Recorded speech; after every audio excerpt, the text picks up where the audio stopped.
Hi, it's Danny from Danny Sports Bar here in Pattaya, wishing you all a happy St. Patrick's Day and looking ahead at the week in the world of sports. A lot going on this week. We'll start off with the Champions League the next two nights, Tuesday night, Wednesday night, the second leg of the round of 16 games. Teams going ahead, we'll find out by the end of the night Wednesday who's going to be in the Champions League quarterfinals this year. Several of the ties almost look like they're decided. Several 3 goals or even 5 goal difference after the first leg. But we have a few close games. Barcelona playing at home to Newcastle. That game was 1-1 when they played at St. James's Park, so the aggregate 1-1 going in. Same for Arsenal versus Leverkusen. They played it in Germany last week, 1-1. And Liverpool was away to Galatasaray, lost 1-0. They get the home leg at Anfield to try to recover that. There's even some of the games that are 3 goal differences that people say, well, why not? Chelsea played Paris Saint-Germain. They're down 5-2 on aggregate. But one of my friends who's a Chelsea fan said, well, remember, in the Club World Cup final last summer, Chelsea won 3-0. If they do that again, it would go to extra time and potentially to penalties. We'll see if that happens. We'll see if any of those happen the next 2 nights. The round of 16 of the Conference League and the Europa League, that will be Thursday night. We'll move on to the weekend in European football, and I'm going to speak specifically about 5 games on Sunday night. Big day on Sunday. There's games on Saturday, a lot of games on Saturday, but some big games on Sunday. We start off at 7 p.m. with Newcastle against Sunderland. It's a Tyne-Wear derby, and not only is it the Tyne-Wear derby, but because Sunderland hadn't been in the Premier League for a while, it's the first time they've played at St. James's Park in 10 years. Huge for both of those teams, for both of those fan bases. This game is massive for them. That's at 7 p.m. At 9:15 p.m. on Sunday, a game that is massive in terms of the relegation fight in the Premier League this year. Tottenham Hotspur, a surprise entry in that relegation fight, playing at home to Nottingham Forest. Spurs got a draw with Liverpool on the weekend. Forest also got a draw against Fulham. In fact, all 4 teams, it's really 4 teams for one spot, with Wolves and Burnley almost certain to go down. All 4 of those teams got draws over the weekend. Well, Spurs play Forest. If there's a winner in that game, obviously it would be a big shot in the arm for either of those teams. Spurs 1 point ahead of them, 1 point ahead of West Ham, Leeds just ahead of Tottenham Hotspur. There's still a few weeks to go in the season. This isn't decisive, but it would be a big game. Then we move on at 11:30 to the Carabao Cup final.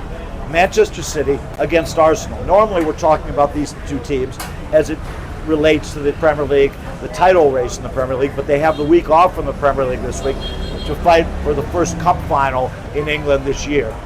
The Carabao Cup final, the least of the trophies that the English teams play for, but it's still silverware, and it's something that Arsenal would very much like to win. First, to get one up on Manchester City. They're obviously trying to hold them off in the league. They picked up some points on them over the weekend, but that title race is not done. Also, Arsenal, surprisingly, given their success in other things, haven't won the League Cup, as it used to be called, the Carabao Cup, now since 1993. They've only won it twice in the history of it. Manchester City have had much more success in the Carabao Cup. In fact, they won it 4 times in a row leading up to 2021. They haven't won it since then.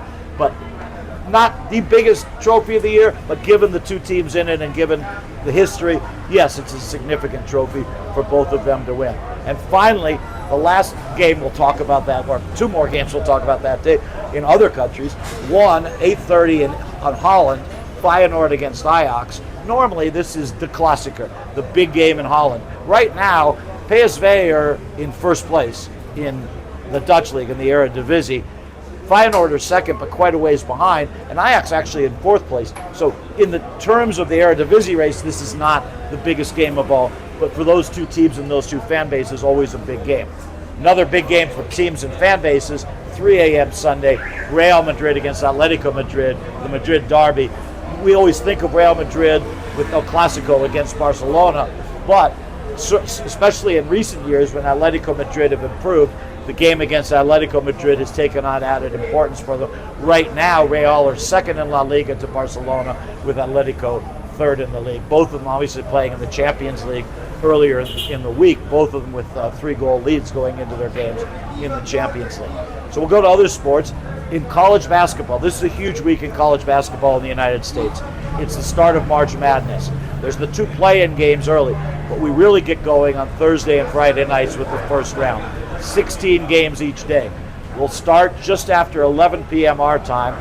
There's one game that starts 11:15, another 11:30 or 11:40. We'll have all the games as long as we're open from 11 o'clock to about 4 a.m., maybe even a touch later on Thursday and Friday. Then on Saturday and Sunday, the second round, as we get down to the Sweet 16 in the NCAA tournament.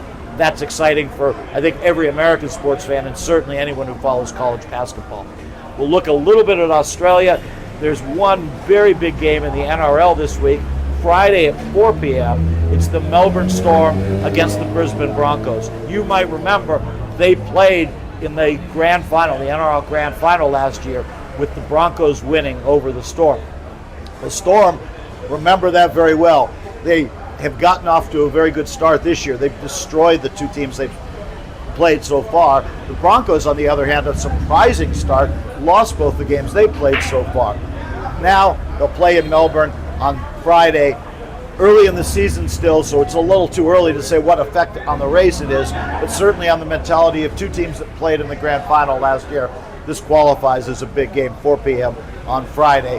Hope you come see us here at Danny's. We got a lot of food here tonight for St. Patrick's Day. We've got a lot of fun all through the week and a lot of sports going on.